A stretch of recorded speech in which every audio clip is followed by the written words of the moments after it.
I wanted to start off by acknowledging the traditional owners of the land on which I grew up and on which I made this work, the Ngunnawal and Ngambri people, and pay my respects to their elders past and present. Today I'm going to talk about how I use augmented reality in my art practice to visualize how environmental bioindicators show climate data about past and current ecosystems. The current focus of my practice is to represent the immense timescales and the intersection of human and non-human temporalities that influence our understanding of climate change. So to do that, I'll briefly go through some previous works that build context for this work before showing some more recent experiments that have been developed through using tree rings with a focus on the Wallamai pine samples held by the Fenner School.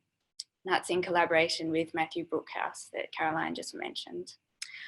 Then I'll discuss how I use moving image mapped to 3D planes in virtual space to represent an accumulation of environmental impacts over time through this practice.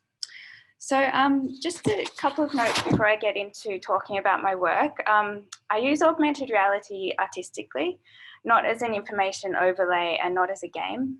So I just wanted to note that. I also don't use digitally generated like cartoon aesthetics. You'll notice that a lot of my work is hand-drawn and painterly to create a more kind of expressive feel that adds more unusual versions of time and space to the objects that I'm working with. And also, these are still experimental works and they're very early works in progress, so please keep that in mind too. So in previous works, I've experimented with using natural objects such as rocks, shells and leaves as AR image targets. And I've developed a technique of finding a suitable surface, a natural surface that I can use for this, that can be detected by a mobile phone camera. So things with really high density patterns and textures work well. So rocks are really good. And then I turn those objects into image target using various manipulations, both to the digital image of it and also to the physical object itself. So it's kind of this push and pull between the digital and the natural. I then program an app to play a specifically designed animation or trigger another digital event to happen when it recognizes that exact image. So I've made work like this for both gallery installations and outdoor settings. Both involve interesting interplay between the natural and physical environment. And digital and physical processes in both the making of and viewing of the work. And it also places hand-drawn imagery into virtual space and physical space in interesting ways. So these works that I did kind of in 2018 and 2019 instigated research into how AR can depict multiple versions of time and space operating simultaneously, by layering the temporality of hand-drawn animation over the real-time experience of a physical object or environment. And I bring these elements together in an assemblage of human, technological, and natural entities. So as this work is developed, I recognise the potential of using this technique as a way of showing the affordances of natural objects that we don't normally immediately perceive. So with that in mind, I began researching different environmental bioindicators that hold important information about changes to the environment. So these works shown here integrate live data feeds to turn leaves into an interface for accessing weather and astronomical data. The one on the left is displaying live temperature for cities around Australia. And each autumn leaf in the video on the right is showing the moonrise, moonset, sunrise and sunset times that cause the chemical breakdown in leaves that cause them to change colour due to light and temperature changes. So these works link our immediate surroundings and experiences to much larger universal phenomena and timescales that happen in the background to our daily lives. This is the original tree ring series that I started making last year. This is a series of 10 woodcuts where each piece has a different animation made for the pattern of the tree rings on its surface. The animations are interpretations of climate events or other conditions that are recorded to affect the growth of tree rings, things such as rain, drought, and fire. But with this first series, these depictions were imagined and not based on specific scientific data.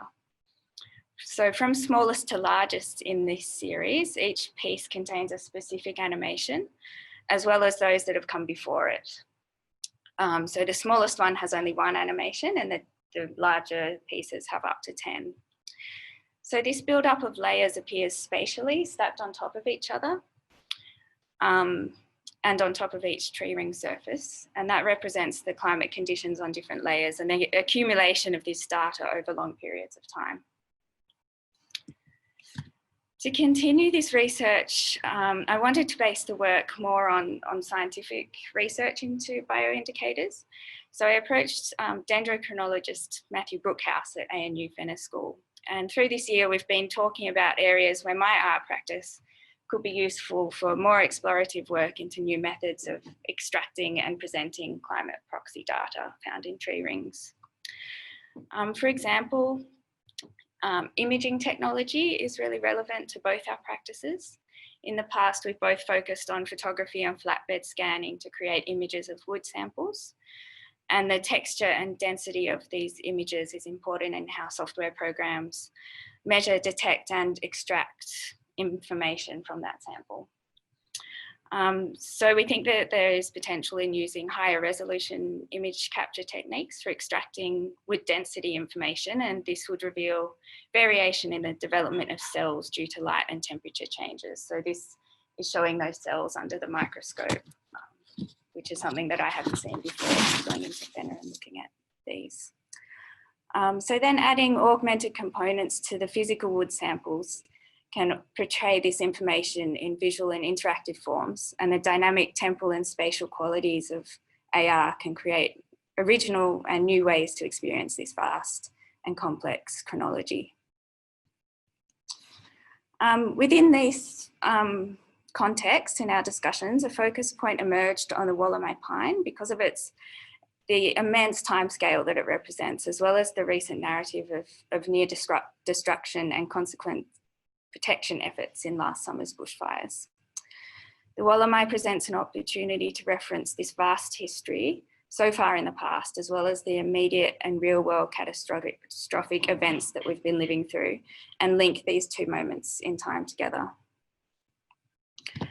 These are 3 Wollemi pine samples that I've begun working with quite recently. So just a bit about process. The images on the right-hand side, the coloured ones, are the photos of the samples that I took and have brightened to generate enough detail to be recognised in AR. And the ones on the left side, the black and white ones, show the feature points where the yellow crosses are. And they are the points that the AR software picks up to recognise it as an image. So in the lead up to today's event, I had a conversation with Matthew about how violence and destruction is evident in these samples. And he mentioned parts of the tree rings that indicate displacement due to heavy wind impact. So I thought this was really interesting, but while I had it in the back of my mind, I ended up kind of moving away from a literal depiction of wind, which you'll soon see in the following slides. And also just a note about these, I do have kind of plans for the bottom 2 samples, but today I'm just going to talk about what I've done so far with the top, the semicircle shaped one. So I'm actually just going to skip ahead a couple of slides. I'll come back in a minute. So I first approached this work in a similar way to the previous tree rings, series of tree rings that I showed earlier, using a horizontal layering technique. And I was looking at bringing different visual elements together, which is what you're seeing in this video here. This is a video collage referencing wind gusts, and I also considered putting a wind map over the woodcut. But I decided I wanted to be more engaged with the layering and concept of time. So just jumping back one slide, I hope. Yep. There's a link to astronomy that's coming through a lot of this work, so I just wanted to talk about that for a minute. In previous works, I've used sky maps quite often to connect environmental change on Earth to the timescale of astronomical cycles. And this tree ring work has coincided with archival research into the measurement devices and first-hand descriptions of natural phenomena throughout history that I've been doing for a different but slightly related project through a research fellowship at the Museum of Arts and Applied Sciences in Sydney.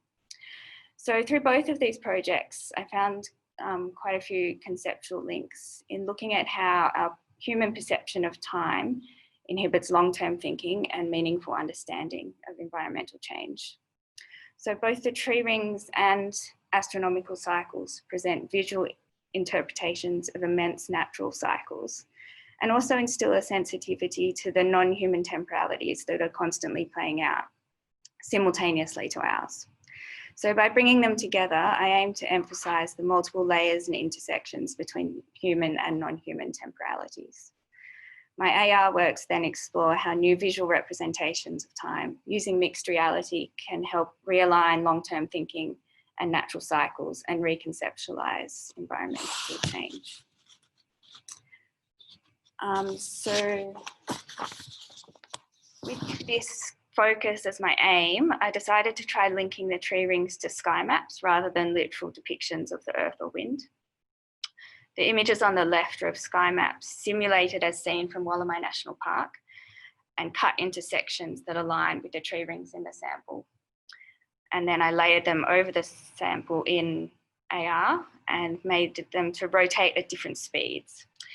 But again, it wasn't fully expressing my aims, and I decided to try something different with the layering by using vertical layers instead of horizontal ones.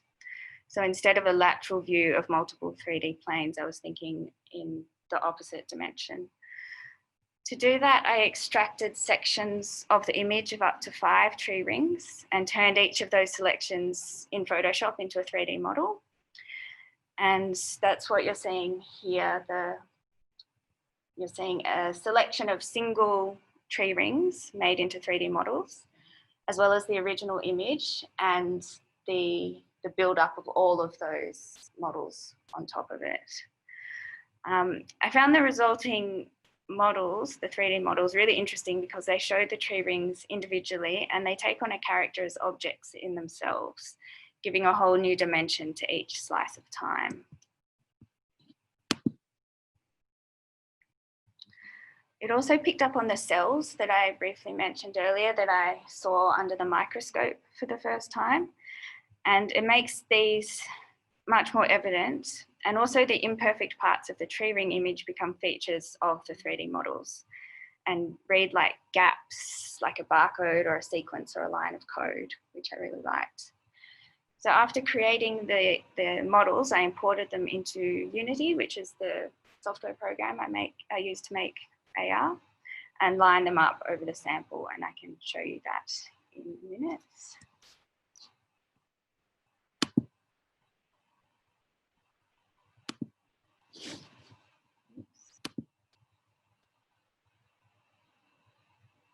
Sorry, I skipped ahead. There we go. Before I get to that last slide, I just wanted to note that I still wanted to incorporate a visual link to either weather, the climate, or the astronomical timescales that I mentioned in those new individual 3D tree ring models. So I ended up using a hand-painted animation of a sky map, which is the bottom image here. But another component that I may include in the future are these animations of satellite imagery of bushfire smoke that I've also been working on this year. And they're made with a cyanotype technique, which is a photographic technique of using the sun to make the individual exposures. So there's a link again back to astronomy and heat and temperature. So then this is the final slide and video.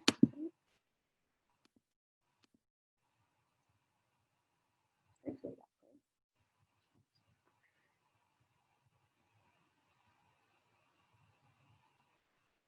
It's just a bit slow. So in this video, there are 5 different sky map animations mapped, each in a different color, to about 70 vertical 3D layers of the 3D models that I just showed. So even though you can't see the sky map itself on those 3D models, I still like that there's a hidden link between the Earth and the sky. The cells that I mentioned come up as features of the model and create an interesting glitch effect through the painted animation. The colours reference light and temperature that are seen to affect tree ring growth and seasonal change. And it almost becomes a long-term weather map evoking a rain radar, satellite imagery, but also error and glitch in data sets over time.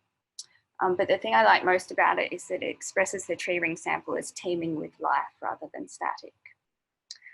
So the next steps that I'm planning to take with this research is to test this AR component with the physical samples. I haven't had a chance to do that just yet. Adding various timing functions. So I'd like to be able to see the layers individually rather than having them all come up at once, and to show a build up or growth over time of those layers appearing. Also incorporating interaction so that people using the app can select and view individual tree rings, and integrating references to the recent bushfire protection narrative is also something that I think could help with communicating the impacts of environmental change over time. So thank you. Thank you very much, Anna.